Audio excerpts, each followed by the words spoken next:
Just want to make a couple of observations from reading Acts 21 this morning.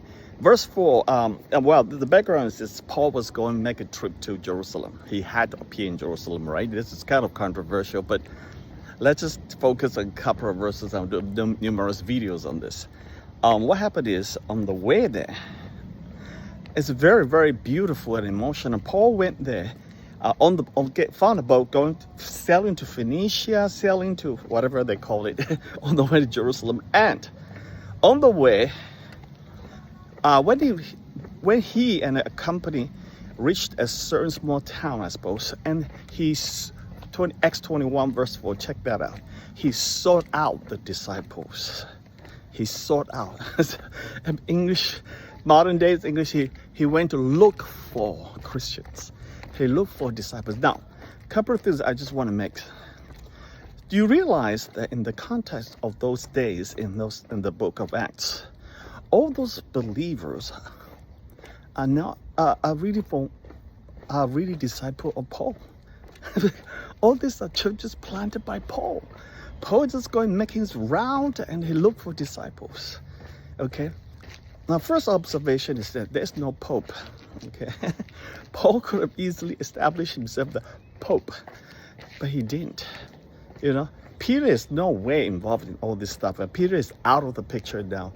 By the time he hit Acts 21, man, Paul is rocking and rolling. Peter is out of the picture. That's an interesting observation too. Where's that pope? No. Peter doesn't speak to these people anymore. It's Paul. But the more important point I want to say is that Paul got there. He wanted to, he sought out the disciples. Now, there is no sort of, which church are you from and which denomination? and for Paul, it's just disciples, okay? Disciples of Jesus Christ. There's a couple of things we can learn from. I believe that I'm praying. We are praying to start a church, a group called, it's a Calvinism church or group, which means Calvinism plus Pentecostalism. So in a very beautiful, nuanced way. In fact, I would call Paul is Calvin Costal. Costal is the fact that Paul did so many miracles, and Paul wants us to speak in tongues, Paul wants us to heal the sick and cast the demon. I want that in the church.